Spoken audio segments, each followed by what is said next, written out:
to the Notary podcast hosted by me, Daniel C. Lewis, and we love doing this each and every week. We just did a great podcast last week with Laura Jones.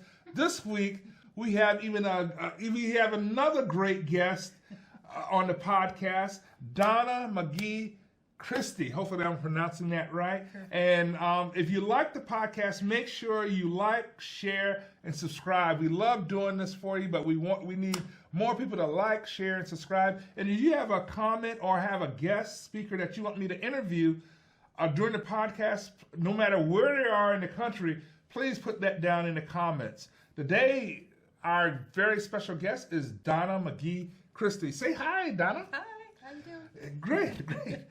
Donna has been a notary for many years. In fact, she started off as a notary all the way back in 2003 in Pennsylvania, and now she's a notary entrepreneur in Indiana, and she specializes in remote online notarization. So we're going to ask a lot of questions about that. I know we always get questions about remote online notarizations. Well, Donna, first tell us, how did you start as a notary? A friend of mine, I was a single mother at the time, and I had just become single. And a friend of mine was a mortgage broker, and he suggested that I get my notary public commission and do signings, loan signings. Okay. And I said, what's a notary public? Oh, okay. So Wow. I really didn't understand. I may have heard the word, I just didn't know what it was. And I learned, and I got my certification through the National Notary Association. Okay. And I've been doing loan signings, not 100% since 2003, but on and off. So It's been wonderful. Okay, and then you transplanted from Pennsylvania to Indiana. How did that happen? Oh, that's a long story. Long story, yeah. But I wanted to move my family away from the area that we were living in. I wanted to move more west. And Indiana, at the time, Indiana was known as a city where single women or single moms could purchase a home. Oh, and I had way more opportunities in Indiana. here. And a friend of mine suggested what part of the city I should go to, and it worked out really well for us. Oh, so Indiana's a great place for single moms, notary entrepreneurs to move to. I'm trying to convince my good friend Nicola Jackson, some of you may know her, at the National Notary Association, to move here as a single mom, but yes. So Indiana is known for that. Yeah. So good. So how's your business been going since you've been here in Indiana? It goes up and down. Right now it's a little on the lower side, but obviously during 2020, if any signing agent was working, you were busy. So I was really busy, and I got really spoiled with how much income was coming in. But because of my health, I had to stop doing too much mobile work. And at that time, in Indiana, they allowed us to start doing online notarization. So I wanted to learn more about that. And as my health changed, it went down a little bit more, and it goes up and down now. I decided to only do RON. Okay. So tell the audience what exactly RON is. So RON is remote online notarization. It is electronic signature and electronic stamp, and you have to have a digital signature in there somewhere. So you can't just go on FaceTime and look at you and your signer and say, okay, you signed and you're okay, so we did this and it's all right, it's online. No, you have to be approved, you have to have training, you have to get a digital certificate, which is just saying, yes, this is you who signed this. And in Indiana, you must use only the state-approved vendors. State-approved vendors, yes. You have to use a state-approved vendor. And I was surprised to hear how many people ignore that. Yes. I was really surprised. I'm like, I don't want to get in trouble. Yeah. So, and I don't want to lose my commission. My commission is valuable. It's my income, it's my job, and it's part of my personality, really.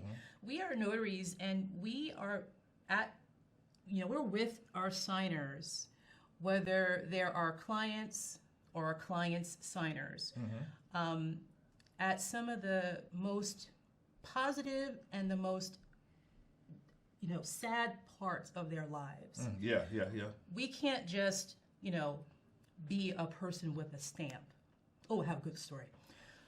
Go ahead, please. So, this is a negative but a positive. I was interviewing. I was still doing signings. This is going back to maybe 2019, and I interviewed with a company locally here in Indiana. And they had given me this job, and they said, hey, we would love for you to come in so we can meet you, even though we gave you these jobs. I'm like, okay, that was great. During the course of the interview, the gentleman told me that he used to be a closer at a title company, and he used to think about notaries that we were just idiots with a stamp. I've And heard I was that. like, did he just say that out loud? Yeah. But he I don't like to say that he had a point, but unfortunately there are some of us in the industry who don't have the boss mentality, the business mentality. Yeah. They have more of an employee mentality. Yeah. So if you're a signing agent and you're still saying, they didn't do this, they should have done that, they should have done that, that's employee mentality. Yeah. You're not an idiot with a stamp, but you don't want to act like one either. But because I don't think anyone should be called an idiot, number one. But when you say, okay, this happened, I'm going to know how to fix that the next time. That's being a boss. Yeah. Taking the situation and just saying, I'm going to own this. Whether or not they should have told you or not, now you'll know next time to ask. Yeah, because You have to change it that way. I always refer to it as you're a notary entrepreneur. Yes. Because if you're an entrepreneur, you are the boss. You are in charge of your own business. The buck stops here. Yes. You're the boss. We are notary professionals. Yes. We're not just a notary or a person with a stamp. Yeah, person with Because a there are stamp, some folks who are seasoned and who are just like, just stamp where it says to stamp, just sign where it says to sign. I was like, no, you can't do that. That is just asking for problems. Yeah, we talked about that just a little bit before we started taping about even people referring to it, oh, this is just some side hustle. This is how I get my weekend money or whatever. Yeah, that's a pet peeve of mine too. Yeah. And I started off that way. Yeah. I started off that way. It was and a you side job. evolved. How did that come about? You evolving from this is my side hustle to I'm an entrepreneur. I'm the boss. How did you evolve to that? Really, just a little common sense. Yeah. Because when I started, I was doing loan signs. I started with loan signs. I never did a power of attorney until I moved to Indiana. So, and that was 2018. So everything was all about their homes. Yeah. So I could not take it lightly. I could, and You see all had those numbers there. Yes. You see socials, all their Yes. whole life Yes, on it. yes, The credit yes. scores, the credit. Yes. And I didn't have a support system. I was alone. There were a few groups out there, but it was always, someone who was talking you down and trying to tell you what to do, and not just notaries, but there's always the person in a group who's a know-it-all. Yes. And I was bored with that. What I call the COVID experts. There's a lot of COVID experts out there. Exactly.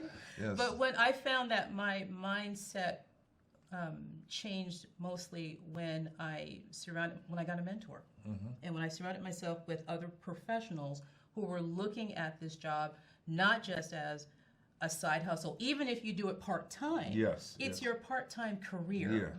Because you still pay for all the training and fees and background checks and everything, whether you work part-time or full-time. You have to get E&O insurance, whether you work part-time or full-time. So it's a profession. And part of that profession is your heart has to be able to go out to people. If they speak rudely to you, you cannot, anyone who works in the medical field knows that people get snarky when they're sick. They're in pain. So sometimes we come across that. And if they snark at you, and as someone said, oh, you paid, he was a signer, and so his relative was paying for it. You paid that much for her to come here? That's not worth it. I was like, okay, but I'm not going to say anything because he's sick. And sometimes your heart has to go out to people in this profession. It's personal. Well, tell me a little bit more about Ron. What do you look for? You have worked on Ron platforms, several, as you said. What do you look for in a Ron platform when you work? That's the remote online notarization. What do you look for in a Ron platform besides it has to be approved? It has to be approved, obviously. By your local Secretary of State, usually. Cost. Okay. I ain't gonna lie. First one I used was really cheap, but then I got what I paid for. We'll talk about that later. And training. Okay. So I applied for one service, and I think a lot of their training was charged, and I thought, I don't think. So they charge I agree. for your training. They charge for the so training. if you pay for the platform, then you got to pay for their training. I think so. I have to go back and look because it was confusing. Some of it was not charged, and some of it was charged. But you know, you hear things about the owners, and sometimes I just kind of step back. But the training should be a part of the process, and you should know if there's a cost up front. Okay. So I'm not against paying for it if I have to, but I didn't quite know what their system was. Okay. So my platform of choice is Cyberize It. I went with Amy Sites. Yeah. I love Amy. Thank you. Yeah, Hey, met Amy several times. and my girls, hey.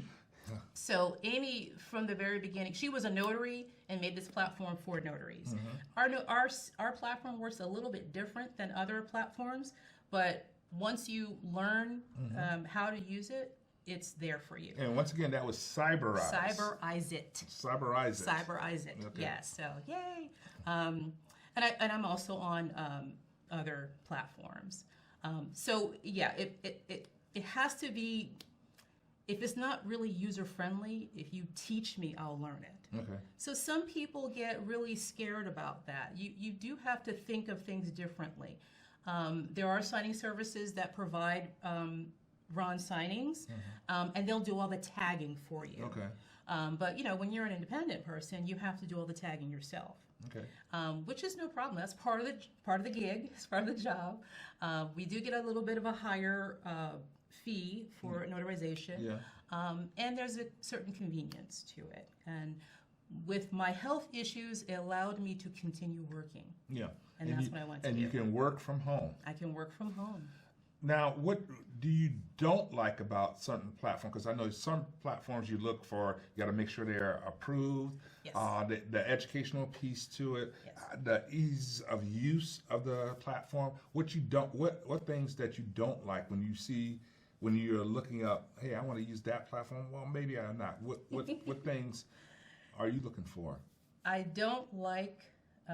There's a particular company, a particular platform that charges the notary for everything. When you say everything, the knowledge-based authentication tokens or whatever. Some do. Yeah. Oh my goodness, yeah, I forgot about that one. Some do. They charge a lot. They'll charge per stamp, per document. Using the platform. Use of the platform, and you know, sometimes they have different options. Like you can either pay a flat fee, or you can pay it by the month, or you can pay it by the transaction. Yeah. There's a few. It depends on how you want to structure your business, Exactly. right? Exactly. Okay. There is one particular platform that I have a lot of issues with. They charge the notary for everything. So typically you're going to have a platform fee. Because it costs something to get those questions for KBA, which is knowledge-based authentication. It's only 5 questions, but there's a cost to getting that. When they go to upload their ID, there's a cost to doing that. Yeah. So they put that on the notary. They just nickel and dime the notary to death. Well, sounds like. and all the platform, as far as I know, all the platforms do charge a platform fee. And that's okay because you can add that to your cost to the signer. Yeah. And that's all right. But this particular platform also charges a higher rate for each stamp, Okay. which I think is a bit high. Okay. So for me to, and here's the kicker, that platform competes with the notary. Oh, really? Yes, because if the cost of all the stamping and the IDing goes to the notary, when they market to the public, which you're marketing as a notary to the public as well, they can say, well, you can get all this done for $25. Oh, so they're competing directly with the notary. So the fees are okay. We know there's fees and we can pass that on. But if I say I want to use this platform, I'm going to have to charge you $35 just for you to do one stamp. Yeah. And then if you want a second stamp, I have to charge you at least $15. in order for me to break even. Yeah, yeah, But if they market to that same person, we Yeah. can do it all for $25. yeah. So I don't mind the fees, but don't tell me that I have to pay for all this, and you're going to market the same, and you have much more funds in at your disposal Yes. than I do with my little business. My empire is tiny. Yours is yours is global, and then say you're being fair to me. Yeah. It's not fair. I totally get that. You said something about Ron that when you first started off, you got an inexpensive service and you got what you paid for. What did you mean by that? There was very little support. If you're working online, you're going to have technical problems at some point. Yeah. And it doesn't matter whether you're a notary or doing whatever, a graphic designer, you're going to have some issues. So what tech support is available to you? Yeah. This company didn't have much. Okay. And it was always, the kind of response like, did you start and turn off and restart your computer? That kind of thing. So I got that. And then they just disappeared. Without notice? With very little notice. So let's say it was so cheap. It was like $10 a month, $10 a signing. I'm like, I can live with that. Yeah. As long as it's, okay. And before that, it was cheaper than that. They went with, and it was a family thing. They owned a different online platform. And that bigger platform bought the smaller one, the cheaper one. Excuse me. And then it was like, 9 or 10 times more per month to use the platform. And that's when I said, okay, no more. I'm going to stick with Cyberize It. And Amy, again, in fact, Amy was with that little company and she had bad experience. Now, that's not my story to tell, but I'm just saying. But yeah, going with Amy, I never had that problem. We don't have surprises. She really cares about the notaries that are on the platform. And there are different opportunities for people. We're looking for someone who speaks Chinese. If you know Mandarin, we'd love to have you. And she constantly supports us. If I have to send her a text message before I hit enter, she's replying. Yeah. That's how quick it is. And then there's other scheduled practices and training sessions, and if there's an upgrade on the platform, we can ask as many questions as we want. She's a notary. She knows the notary mind, and she knows what we need. And when we see something, we can say, hey, there's a glitch there. I'm one of those people. Okay, there's a glitch there, so just so you know, and then she'll figure out a workaround. I love the notaries who are my colleagues. So I have notaries in different states. I'm the only notary in Indiana that I know, practically, who are notaries. But my girls, can I say their names? Is that okay? No, fine. Okay, Christie in Montana, and then there's Melissa and Issa, and other Melissa in Florida, and my Rose in Virginia. Big shout out. Edie, and who just had a bit of an accident. I love you, Edie, and I hope you're doing great. And she's in Washington. Oh. And there's Amy. Oh, and there's others too, sorry, but those are my girls. Be tight. Big shout out to them, and shout out to Amy. I met Amy several times. Yeah. A couple of times. I think the last time I seen Amy was in Vegas last time. We had a great time. Oh, and Julie. Sorry, Julie. Julie's also in Florida, Yes. and she speaks a couple languages, so she's awesome. Very good. Very good. So, would you recommend new notaries getting involved with Ron? I do. I do think that we're going to see more Ron, the normalcy of Ron in Indiana. We do have some problems here and there with IDing. Sometimes the KBAs are like, I don't remember what car I had in 1982. Yes. We get that. We're hoping as Indiana notaries to get biometric IDing in the state. Now talk about, because I know, do you know Betty from Tennessee? She's really advocating in Tennessee, Betty Crakey, biometrics. And can you just tell us a little bit about biometrics? So biometrics is, and people think it's less secure. It is not. It is more than KBA. So you upload your ID to the secured platform, and then you take a selfie. So your selfie should match your ID at least, I think it's 71%. And I think I took it and I was like 90% because I had taken the picture however many years ago, renewed it with the same picture. And they're like, girl, you look different. So I'm like, okay. But it was like 90-something percent. We did a little, test a couple years back on Cyberize It. And Amy's daughters look almost identical. But neither one of her daughters could pass for her with biometrics, taking a selfie. However, they could all pass the KBAs. Yeah.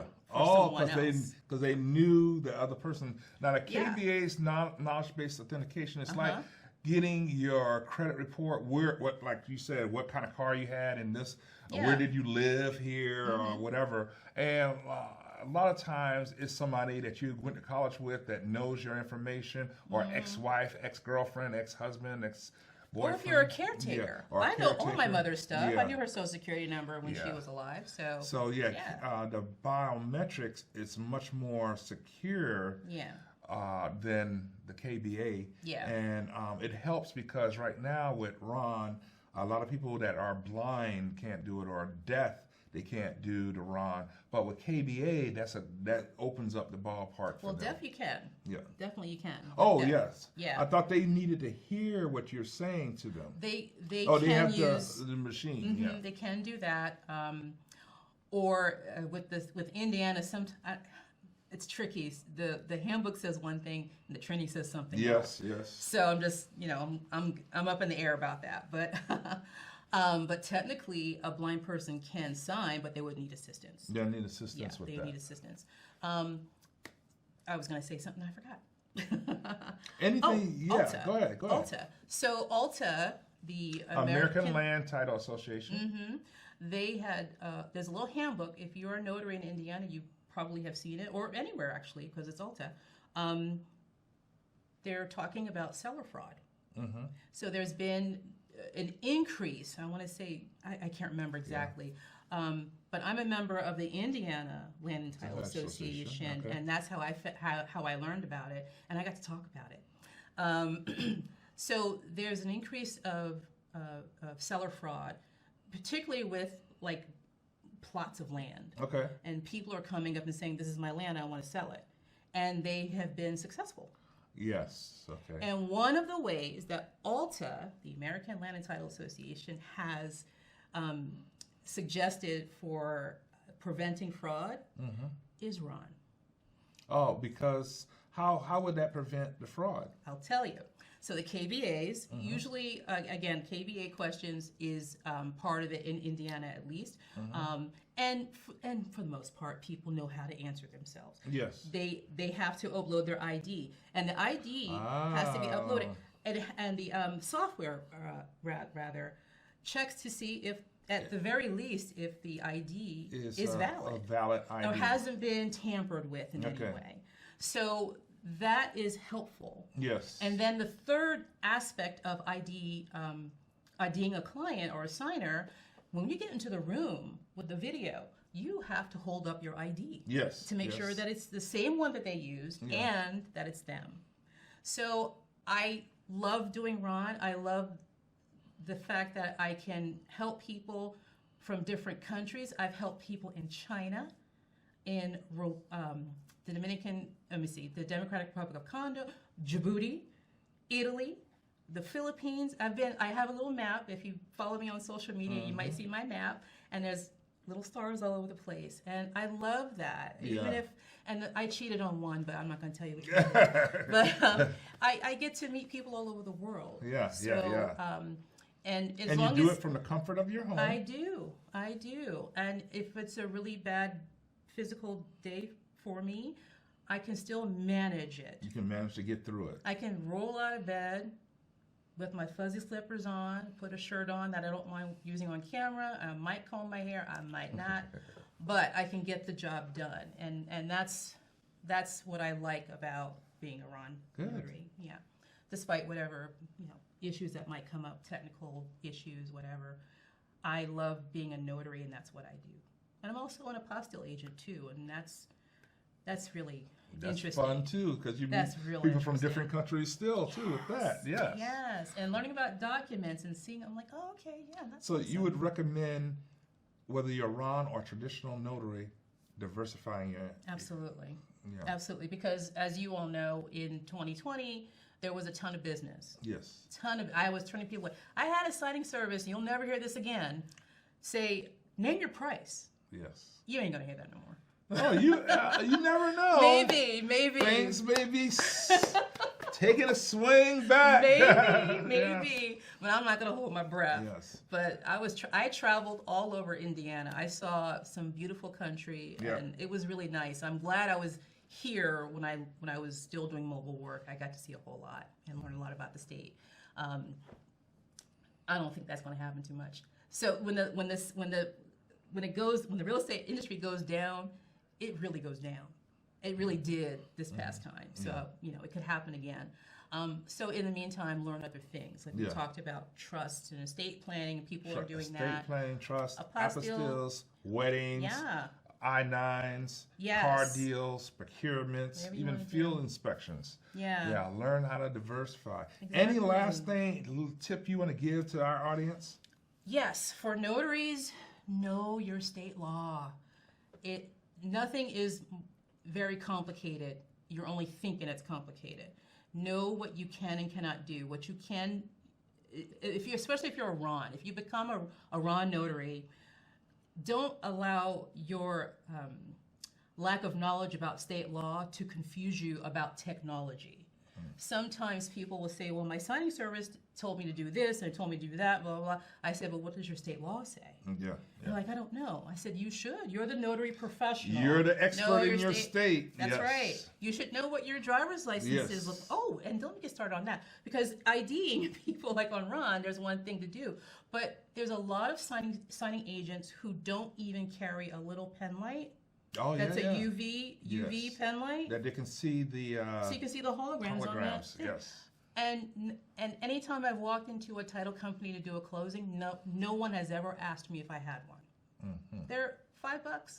Yeah, you're the expert in the room. So That's right. Yes. And I should be the expert, not be. just the faking it till you make it expert. Not the idiot with the stamp. Definitely no idiot with a stamp. Sorry. Well, thank you so much for coming. Yeah. Thank you so much for So being nice to on the be here. podcast. And if you like this podcast, make sure you like, share, and subscribe to this podcast. We gotta have you back on it again. I love it. Yes, this has been a great time. Like, share, subscribe. We'll see you next week.